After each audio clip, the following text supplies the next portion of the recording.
warm up my voice. Ooh. I just got the, my favorite job is put me on the spot. Let's do a meditation. So, all right. I'm going to encourage you now to get comfortable. If you want to close your eyes and walk with me for a moment. We had a little bit of a dip in the weather, so things are a little cooler here in Houston. I was on the phone with one of my fellow ministers, Anna, yesterday, and all of a sudden I hear her say, "Lisa," meaning I left a word out because I didn't want to say it online or on live, because it had started to snow in Grand Junction where she is. So if you would like some snow, I encourage you to add that. What I would like you to do now is envision a beautiful meadow in the early springtime where the grass is still a little yellow, but it's green and beautiful, and the early spring flowers are blooming. So at the edges of the meadow, there's this riot of color, and the trees are putting forth the green leaves, the young green, that yellowy green, and there's a gentle breeze blowing, just enough to lift and caress your hair. And as you stand in this meadow and feel the wind play with your hair, you see someone walking towards you.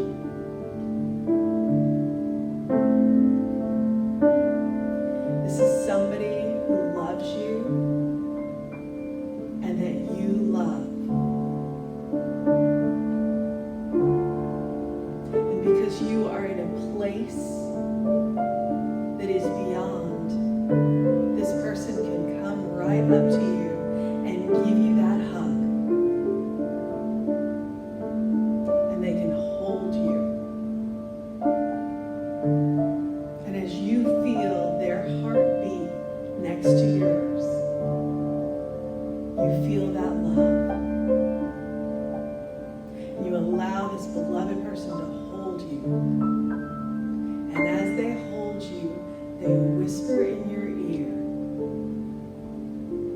"It's gonna be okay.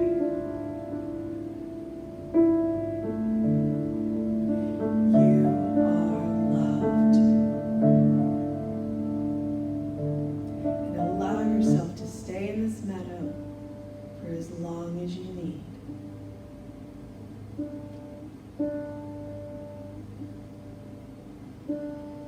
And when you're ready to come back, know that this is a safe place, that this beloved is always here waiting for you. All you have to do is close your eyes, come to your meadow, and hold out your arms. You are always held in the arms of Spirit. And so it is.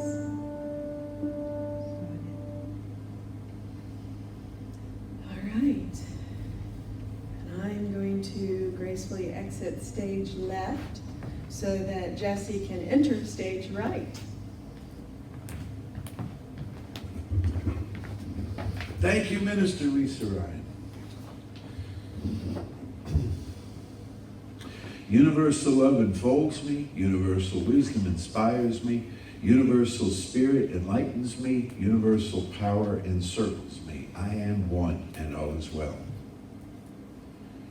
As we begin this inner healing process, I invite you to open yourself to the miracle-working higher power and symbolize the unity of your thinking and feeling nature by touching your chest with your right hand, letting my words act as your own for your own inner acceptance and receptivity. I acknowledge that there is a power, intelligence, and wisdom greater than my own. I am in the midst of it, and it is in the midst of me, sensitive and responsive to my every thought, word, action, and feeling. I now make this true for myself by saying aloud, I acknowledge. Acknowledging this higher power working through my life, I admit that I am personally responsible for solving my own problems while being guided and assisted by something greater than myself. As I become ready to surrender the conflicts of my ego to the wisdom of this infinite presence, I simply speak these words, I surrender. Knowing that forgiveness is the key to unconditional love and the feeling of heaven, I now unconditionally forgive anyone and everyone who has ever injured me in any way, real or imagined. And I now forgive myself for all my mistaken judgments and their resulting actions.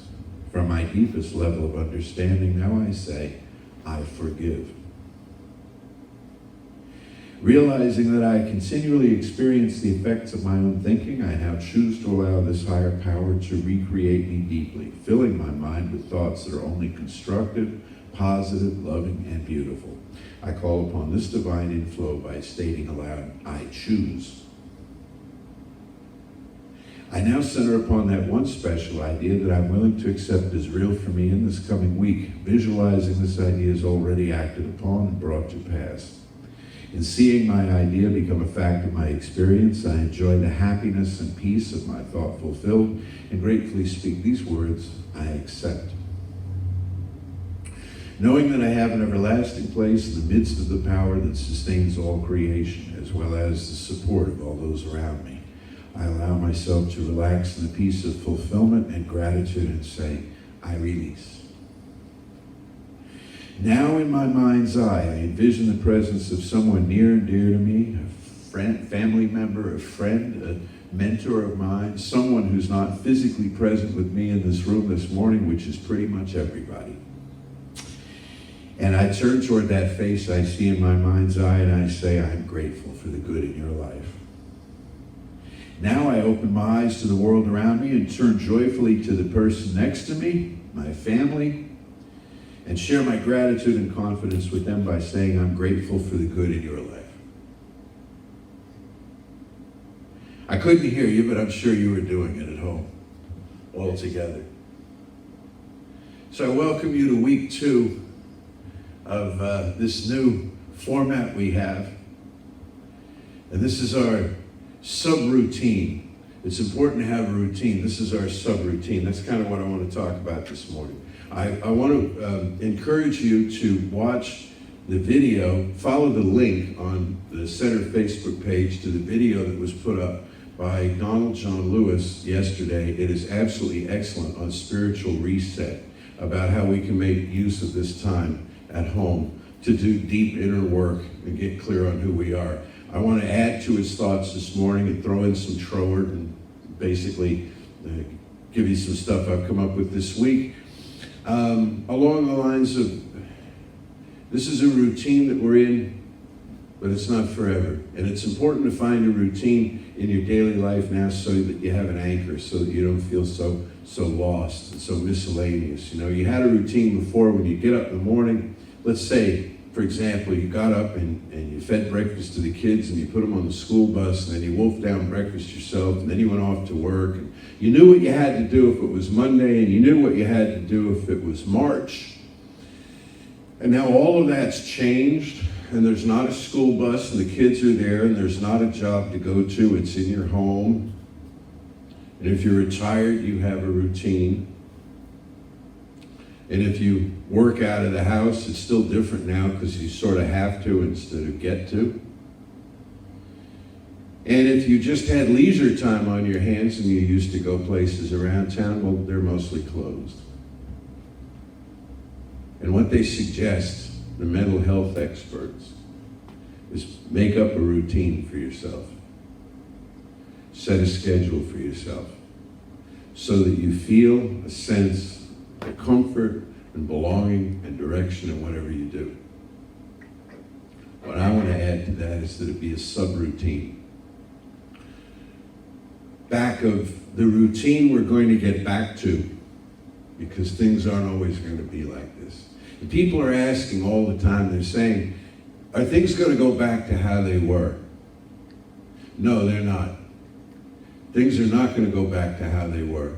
Because when have they ever gone back to how they were? Instead, they go on to be what they're going to become. And we draw from what we liked in the past. And we pack it to take with us on our journey into the future. So what are the pieces of the past that you would gather up to take with you? And this was a meme too. I think you'll find it if you scroll down on the Facebook page that Lisa put up. About when things are back to normal, you get to decide what parts of normal you want to keep. Because some of it didn't work, some of it was dysfunctional, some of it was outworn. So we get to choose what we're going to carry into the future in our new way of being together. But it's not always going to be like this. I drove here this morning, the streets were empty. I drove past huge Christian churches that are 2 weeks out from Easter Sunday, and the parking lots were empty, but for a car, which I figure was the priest. And this is unusual. And the restaurants and the places that people congregate normally, even the parks, they're kind of empty. You know this. And not just here, but all over the world. And it's not always going to be like this. We've got work to do. And we're doing the work. And I want to offer a special shout out to the 24 people who made phone calls on behalf of the center to our list of members and friends. And if you didn't get a call, it's because we don't have a good number for you, because they reported back. They're sending out emails. I mean, you really have to hide to not have one of them find you. 24 people did this, took time out of their time, their days, their worries to check on you. Because this is what people naturally do. And I could brag on and on about Creative Life and what a wonderful community we have here. And a couple of you called me and said that and how great it was to have somebody check on them. But you know what? It's what humans do. We're built to take care of each other. We're social animals. You know this too. We take good care of each other. There are exceptions to that, but the exceptions are just that. And they're forced on us by a number of dysfunctional things. But in the main, we take care of each other. And when these people were called by these volunteers and asked how they were, you know what most of them said? You know what pretty much all of them said? They either said, I'm fine, or I'm fine, but I have needs, or I'm fine, but I'm worried. But the next words out of their mouths were, how is so-and-so? I'm okay, but what about her? What about them? That's how we do this. How are the others? People are saying they're not worried about getting the COVID-19 virus because they feel healthy and they're strong and they work out, but they're very afraid of carrying it to somebody who isn't in a physical place where their body could sustain it. They're very concerned about passing it on to their children or to their parents or somebody else's children or parents. And that's how we are as humans. That's our nature. That's our nature. So I've been reading Thomas Troward, because this month was supposed to be a series on Thomas Troward, and it got kind of sidelined due to events. But Thomas Troward says the will of God. I just saw a bunch of you sit up straight. The will of God for you, sitting there in your jammies, the will of God is to express as nature. And God, expressing as nature, is present as the soul of nature. Ernest Holmes builds on this idea when he says that God had big ideas, big imaginations of worlds peopled with living things, but it wasn't enough for them to just remain as imagined states. They had to become formed. They had to become substantial. And so worlds rolled out, and species of living things, and all manner of complexity and civilization and everything that we have today rolled out of that. Unfolded is the word Holmes uses a lot. He loves the word unfolded. I notice when I write for publication, I write the word unfoldment, quoting Holmes, And there's always the wavy red line under it because it's not recognized. So that's a word I guess Holmes brought into the language. But all things unfold into form. And as they do, they contain Spirit's nature. They contain the divine will as the soul of nature, as the soul of the natural world. It's the soul of everything that's occurring. Which is one more way of saying that God didn't just make all this and then walk off someplace and leave us here to struggle. But the divine is present in this moment, in every part of this space, in every one of these beings, and in every one of these circumstances, which begs the inevitable question that comes up next, then why is this happening?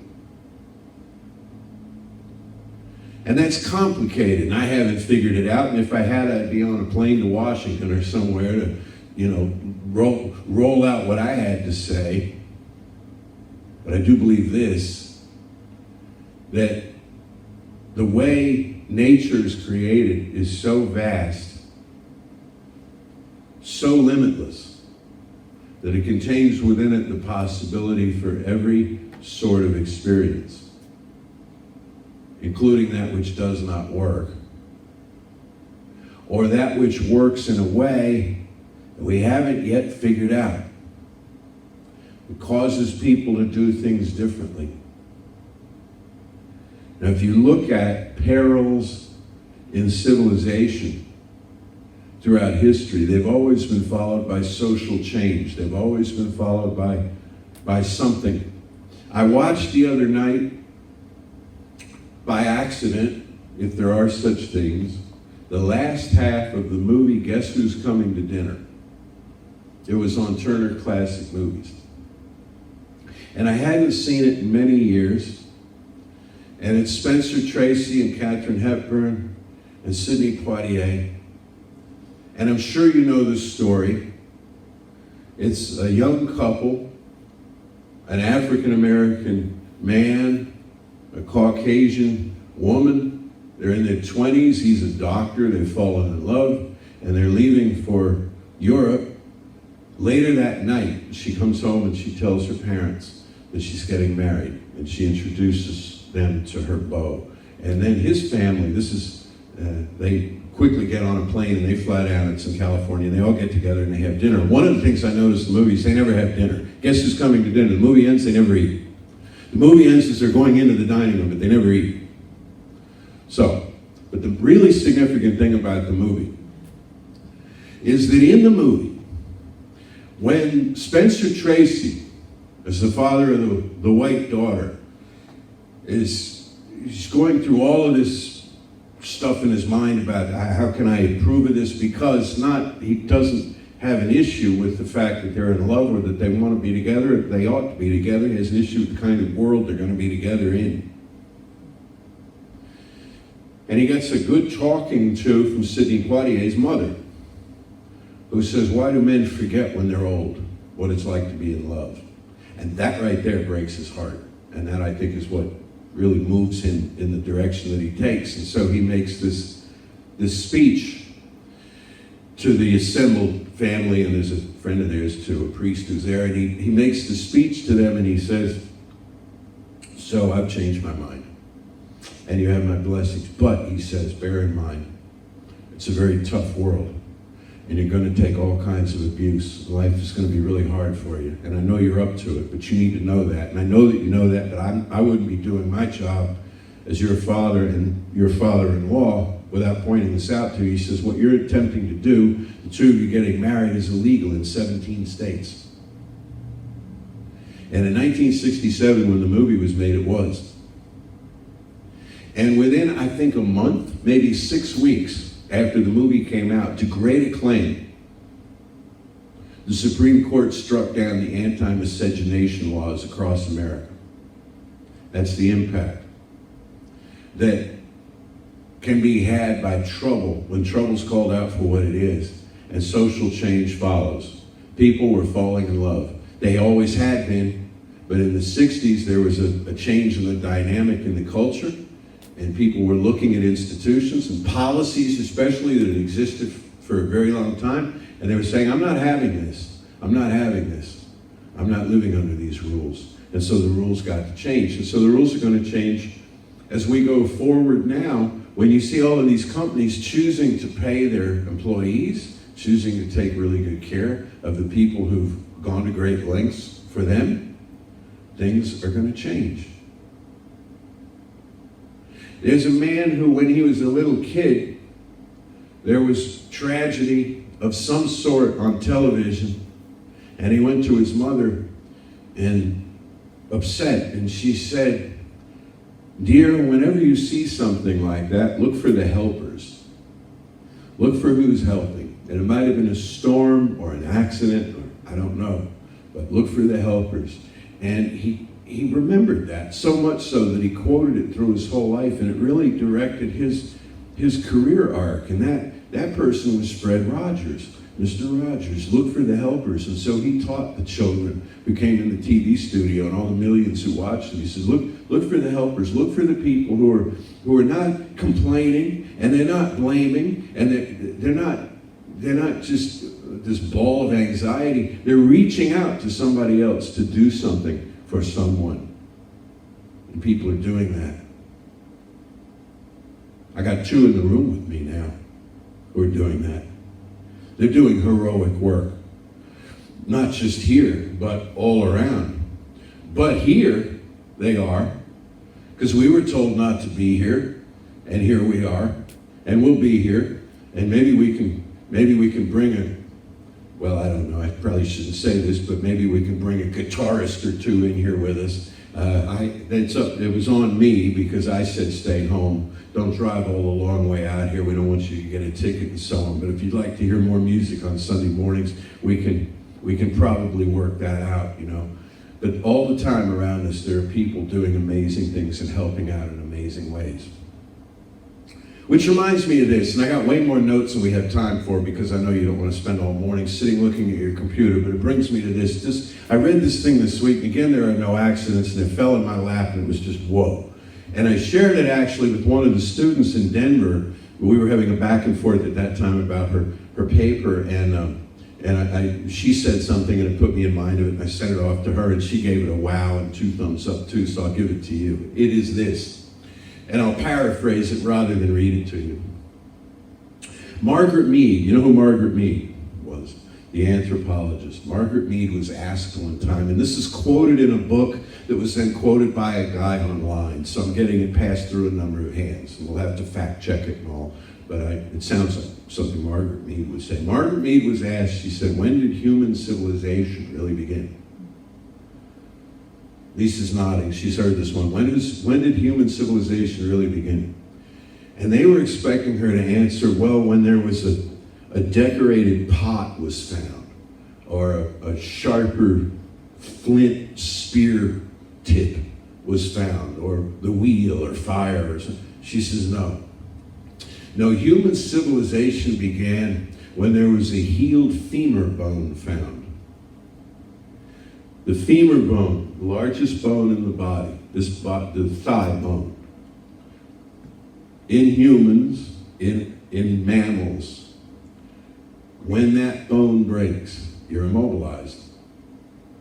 And you were for eons dinner. You couldn't get to water. You couldn't get to food. You couldn't escape predators. You couldn't move, and you were left. And to this day, horses are put down. To this day, it's, well, at some point, she didn't state the date, but we can find it. Generally, a period of time. At some point, a skeleton was found with a healed femur bone, which meant that that person had somebody with them who bound it up, sat with them, warded off predators, and nursed them back to health. That was when civilization began. That's the civilization that continues to this day, and it's perfecting itself. Never would we think of walking past an injured person and just leaving them there. But there were times when we did in human life. Never again would we think that. Never again a suffering animal. Never again. Never again would we, in our field of vision, and we're still working out the policies and procedures of this within ourselves about what to eat, and how we do all share this planet.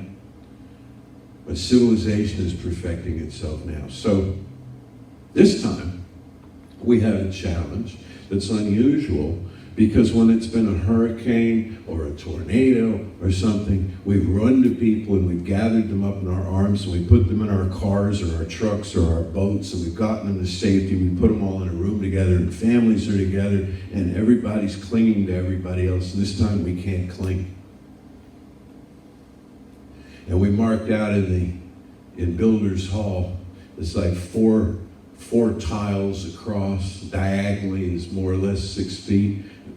And so Danielle and I were doing this sort of waltz so as to not get too close to one another, because this is what we've been told. And this is the new subroutine.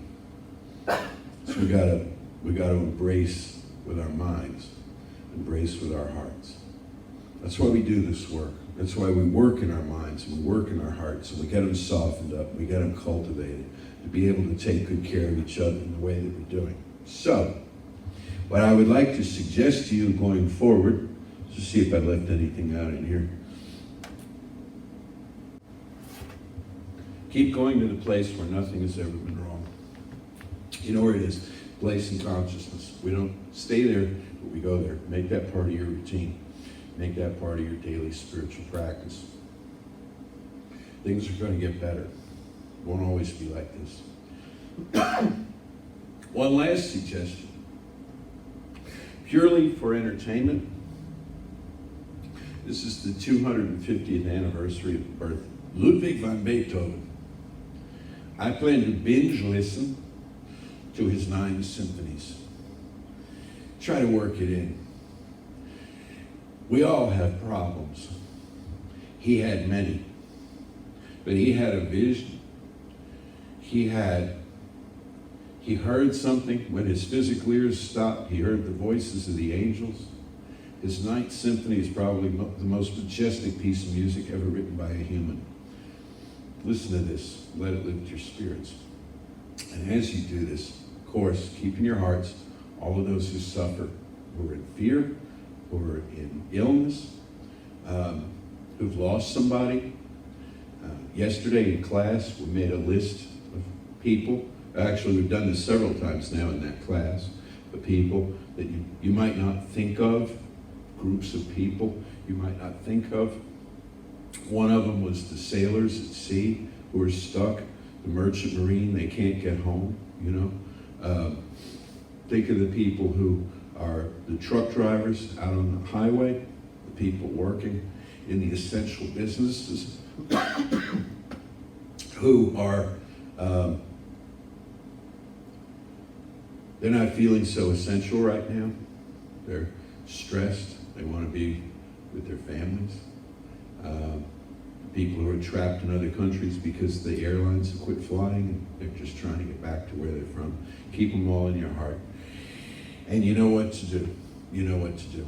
We'll do something together like this. There is one life. That life is God. That life is all the life there is. That life is my life right now. That life is the soul of nature. I feel it in all nature. I feel it in everything that exists.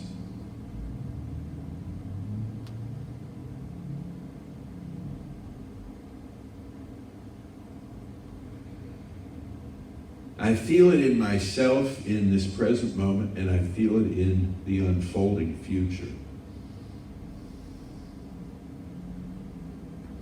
All the possibilities that stretch before us for a better, finer, kinder world. So that they'll look back on us in thousands of years, the anthropologists of the future. They'll look back and they'll say this was a time of great kindness, This was a time when people yet again remembered who they were. And social inequity was healed. The distancing and the fear and the xenophobia that was starting to be accepted as commonplace was healed. And everybody fell in love with everybody else all over again. And the mountains burst forth in singing, and the trees of the field clapped their hands. This was the time. And how privileged we are, though it doesn't always feel like it. How very fortunate we are. It doesn't always seem like it, to be on this earth at this time doing this work with one another. For such a time as this have we come, you and I, as godlings. We incarnated into the soul of nature to be here now, to bear witness to this, and to lend a hand for this knowing and the way that it unfolds in form. I am so deeply grateful. I release this word now, calling it done, letting it be so, and so it is.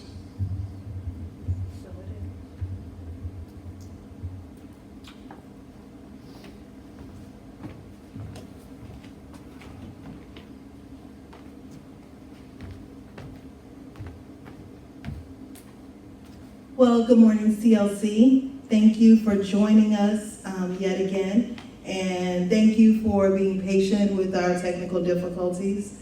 We are working on that, and we're getting better each and every time we do this. And as Jesse said, we're going to continue to come live every Sunday at 11, as long as we possibly can. And if we're not able to be here, Jesse has already said he will do it from home. So you can definitely expect us to be with you on Sunday mornings. In addition to that, if you have been paying any attention to Facebook, you've noticed that Reverend Lisa has been on there. Have you been doing it every morning or almost every morning? Every morning about 9 o'clock. Every morning about 9-ish, Lisa gets on there and she reads us from 365. And I mean, it's a wonderful message. I definitely suggest if you are up and you can be on Facebook at 9, to join her, come and see, get a good word in, start your day off on the right track. David has also been going on as well. So if you have not already done so, follow Creative Life Spiritual Center website. There's also a little bell that you can click on, and under there you click the all, and it will notify you every time anyone goes live on the Creative Life page. So that's a good way for you to know how and when we go live. And again, if you're free and you want to join us, we welcome everyone at that time. The other thing we're doing to make sure we stay connected is Jesse's been sending out emails. If you have not done so, check your emails regularly. We are offering lots of services through Facebook. We will still be posting videos on YouTube. We'll still have information on Instagram. In addition to that, we have virtual phone calls set up for treatment. Starting this Wednesday evening at 7, Reverend Marcia is going to be doing meditations in April, and I'll be picking that up in May. So Wednesday evenings we will have something as well, since we cannot be here on Wednesdays and congregate. One other thing I would like to suggest to people, if you have not already done so, and you can reach out to children, grandchildren to help you out if you don't know how, virtual conferences. I literally just yesterday had a wonderful time talking to my friends. We scheduled a 1-hour conference and it ended up 4 hours later. You know, and it was like we were in each other's living rooms, all in our PJs, just talking, having such a great time. We can't be together physically right now, but through technology, we can virtually still keep that connection going. We're not alone in this. Reach out to family, reach out to friends, FaceTime if you have an iPhone. If not, there are several apps that you can use, several different software programs that are really, really easy you can just get the hang of it. Get on there, click live or click conference, and you guys could all be in the same virtual room at once. So I definitely suggest that. The other thing too is, in order to keep us here, to keep the lights on and to make sure that we have everything that we are used to when we get back, we're definitely asking right now, if you have the means to. We know there are a lot of people who are on furlough, have been sent home without pay. We're treating for you. We are spiritually looking out for one another right now, wanting to be there for each other. But with that, please remember to donate to Creative Life. We do have a PayPal account that's on the website. In addition to that, in your email, Jesse sent out another way that you can donate, so you can click on the Donate Here button, and through there you can also send in your donations. So we definitely encourage you, like I said, if you have the means and you are able to give at this time. And with that, I would like to say our affirmation with everyone. Divine love through me blesses and multiplies all the good I am and have, all the good I give and receive. I am prosperous now, and so it is. Are you going to place it? Okay. And now, I would just like to take this time to close us out by once again encouraging us to remember that there is one life, one love, one divine source of connectivity, of inspiration, of everything. In that life, there's healing. In that life, there is love. That life exists within the midst of me, just as it does to each and every individual listening to this, looking at this, and all individuals we are spiritually connected to, each and every person on this planet. I am so deeply grateful for the love, for the health, for the vitality, for the spiritual connection that enfolds in each of us. I am grateful that I can be here, that I'm a part of this community, that I'm a part of this planet, in this moment, at this time, to witness the healing that we are all undergoing at this moment. I am so very grateful. I release this knowing back into universal consciousness, knowing it is done, and so it is. Thank you.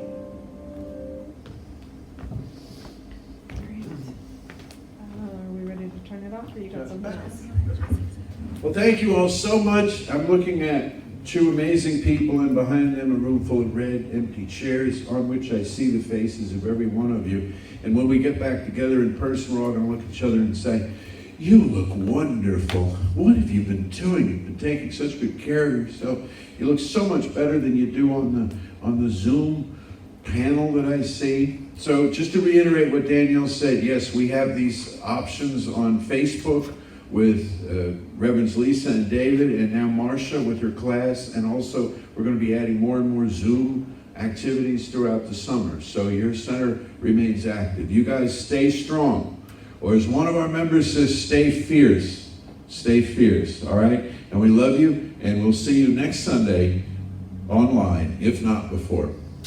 Take care.